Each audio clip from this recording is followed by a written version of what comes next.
جو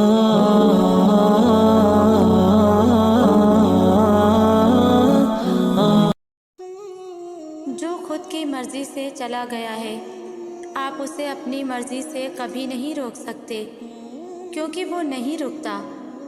جس نے آپ پہ گیو اپ کر دیا ہے آپ اس پر زبردستی اپنی ذات مسلط نہیں کر سکتے۔ زور زبردستی کرنے سے رشتے ٹاکسک ہو جاتے ہیں، اتنے ٹاکسک کہ پھر ہمیں خود ہی انہیں چھوڑنا پڑتا ہے۔ اس لیے جو چلا جائے اسے بھول جانا سیکھیں اور آگے بڑھنا سیکھیں۔ جو نصیب میں ہوتا ہے اسے زور زبردستی کر کے اپنا نہیں بنانا پڑتا، وہ ہر حال میں آپ کا ہی رہتا ہے۔ آپ بس اللہ کے انتخاب پہ اعتبار کرنا سیکھیں۔ اللہ کا انتخاب آپ کو کبھی بھی مایوس نہیں کرے گا۔ ہاں، ہو سکتا ہے آپ کی پسندیدہ چیز لمحے بھر میں آپ سے چھن جائے، یہ بھی ہو سکتا ہے کہ آپ اپنی سب سے قیمتی چیز کھو بیٹھیں، لیکن اصل بات تو یہ ہے کہ آپ کے ساتھ ایسا کیوں ہوا۔ جب کچھ چھن جائے یہی پہلا سوال ہمارے ذہنوں میں کھٹکتا ہے، کیونکہ اسی میں تو جواب چھپا ہوا ہے۔ ایسا اس لیے ہوا ہے تاکہ آپ کو یاد دلایا جائے یہ دنیا حقیقت نہیں بلکہ حقیقت کا ایک عکس ہے۔ آپ جتنی مرضی کوشش کر لیں اس عکس سے کچھ حاصل نہیں کر سکتے۔ آپ کے ایک ہاتھ لگانے کی دیر ہے، اس عکس نے غائب ہو جانا ہے۔ اگر کچھ حقیقت ہے یہاں تو اللہ ہمارا عکس حقیقت صرف تبھی بن سکتا ہے جب ہم اللہ کو راضی کر لیں، اور وہی کرنے ہمیں دنیا میں بھیجا گیا ہے۔ آپ کے حصے میں کس قدر محبت آنی ہے، کس قدر عزت افزائی آپ کے نصیب آتی ہے، اور کس قدر کامیابیاں آپ کے لیے لکھی گئی ہیں، یہ سب سوائے اللہ کے کوئی نہیں جانتا۔ اور جو رب جانتا ہے وہ یہ بھی جانتا ہے کہ کس قدر رزق کی آپ کو ضرورت ہے اور کس قدر رزق آپ کے لیے فائدہ مند ہے۔ ہو سکتا ہے رزق کی زیادتی آپ کو کسی بڑے خطرے اور بڑی آزمائش میں ڈال دے۔ ہو سکتا ہے دنیا کی محبتیں آپ کو بڑی مصیبت میں ڈال دیں۔ اللہ کو بھلا کے اسی لیے ہر حال میں صرف اللہ کا شکر ادا کرنے کی پریکٹس کریں، کیونکہ صرف وہی ہے جو ہمارے ساتھ مخلص ہے۔ اللہ وہ ہے جس نے ہمیں بنایا اور ہماری دنیا کی تخلیق بھی اسی نے کی۔ آپ کی دنیا مطلب آپ کے حالات، آپ کے ساتھ پیش ہونے والے واقعات، آپ کو دیا جانے والا رزق، آپ کا ذہن، آپ کا دل، آپ کی روح، آپ کے جذبات، سب کا بنانے والا صرف اللہ ہے، اور وہ ہر چیز بہترین بنانے والا رب ہے۔ وہ جمال کو پسند کرتا ہے، اسی لیے اس نے آپ کو بھی حسین و جمیل بنایا ہے، اور آپ سے واسطہ پڑھنے والی ہر چیز کو بھی۔ آپ کا کام تو اس خوبصورتی کو سراہنا ہے اور اسی کو شکر کرنا کہتے ہیں۔ ہم اس دنیا میں جو کچھ بھی کر رہے ہیں اللہ ہمارے ہر عمل اور ہر سوچ اور ہر اٹھتے گرتے قدم سے بخوبی واقف ہے۔ تو تم یہ کیوں بھول گئے ہو کہ اللہ تمہاری بھی ہر پریشانی اور تکلیف کو جانتا ہے؟ تم یہ کیسے بھول گئے کہ وہ تمہیں نہیں بھول سکتا ہے؟ تم اس سے خفا ہو کر اب اسے اپنی تکلیف نہیں بتاتے، اس سے مدد نہیں مانگتے، تو اس کا مطلب یہ تو نہیں کہ وہ تمہیں بھول بیٹھا ہے اور وہ تمہاری تکلیف سے بے خبر ہے۔ وہ تو بس یہ چاہتا ہے کہ تم جان لو کہ وہ دن کے بعد رات لاتا ہے، وہ دن کے ساتھ رات کی بھی خبر رکھتا ہے۔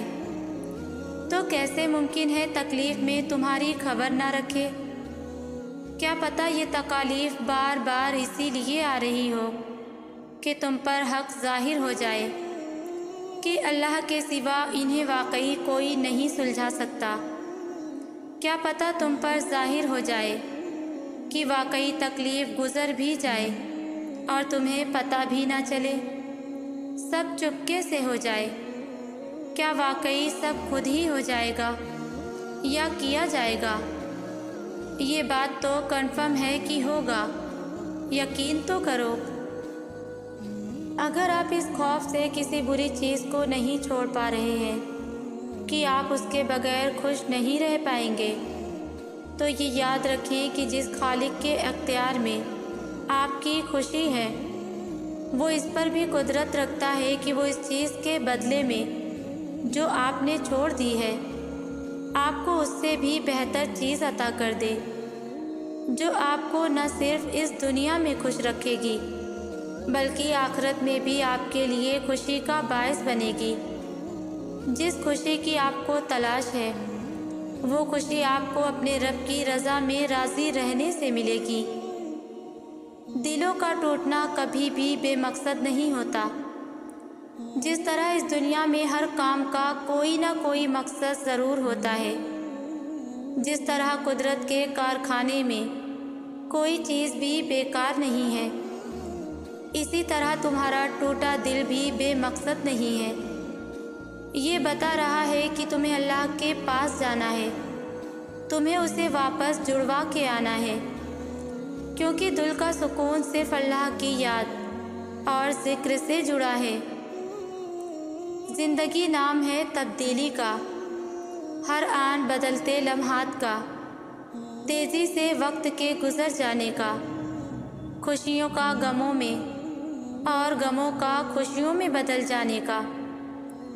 مشکل اور تکلیف کو برداشت کرنے کی ہمت تب ہی ملتی ہے جب دل میں اس غم کے خوشی میں بدل جانے کی امید ہو۔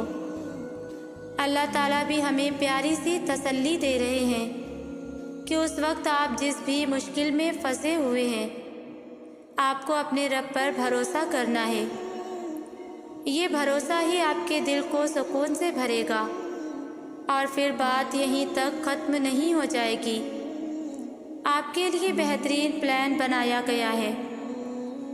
رب جانتا ہے آپ کے دل کو کیسے راضی کرنا ہے، اتنا کہ آپ خوش ہو جائیں گے، آپ بھول جائیں گے ساری تکلیفیں، بھر دیے جائیں گے آپ کے سارے غم۔ اللہ کے آپ کے سارے معاملات سے آگہی ہونے کا مطلب یہ ہے کہ اللہ آپ کے تمام خوفوں اور پریشانیوں سے واقف ہے۔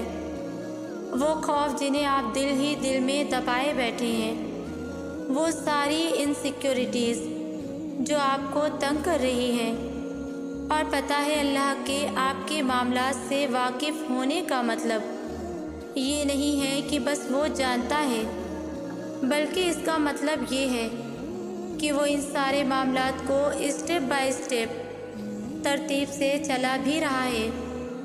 وہ جانتا ہے کب آپ کا خوف سرپرائز میں بدلنے والا ہے۔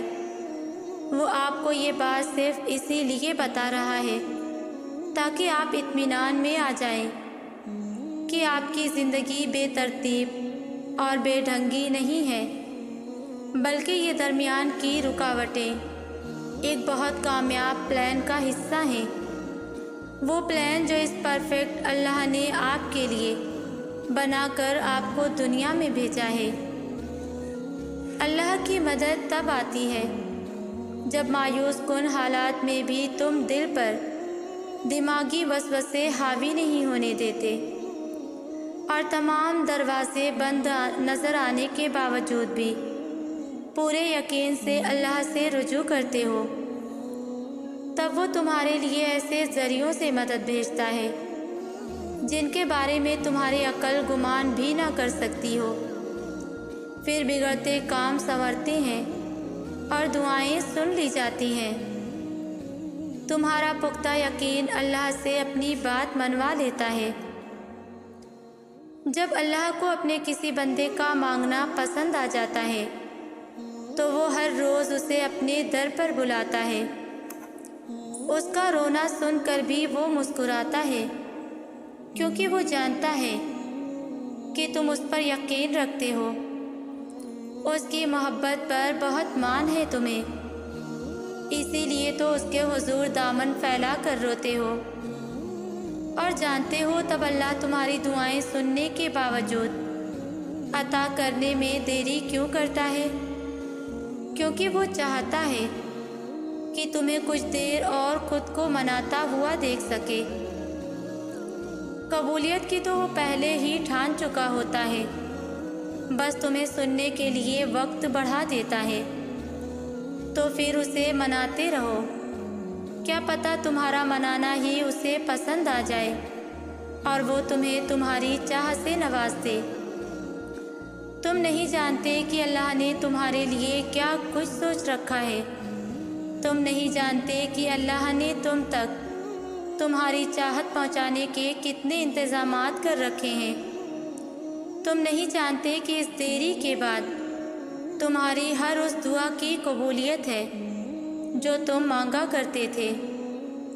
تم نہیں جانتے جس کی ایک تجلی سے کوہ طور راکھ ہو جائے، اس کا ایک حکم کیا سے کیا کر سکتا ہے۔ تم نہیں جانتے کہ تمہارے خوابوں کو پورا کرنے کے لیے اس نے کیسی تدبیریں بنا رکھی ہیں۔ تم نہیں جانتے کہ تمہیں توڑنے میں ہی اس نے جوڑنے والے سبھی راز چھپا رکھے ہیں۔ تم نہیں جانتے کہ اس نے اختتام میں تمہاری رضا کو ہی تمہارا مقدر لکھ رکھا ہے۔ بعض دعائیں اتنی شدت سے مانگی جاتی ہیں کہ لگتا ہے کہ پوری نہ ہوئی تو سانسیں اکھڑ جائیں گی، کیونکہ کچھ دعائیں ہماری زندگی سے جڑی ہوتی ہیں۔ غم شدت پکڑ جائے تو آنکھیں خود بخود آسمان کی جانب اٹھنے لگتی ہیں۔ تم یہاں ہو کیونکہ اللہ تمہیں یہاں لانا چاہتا تھا۔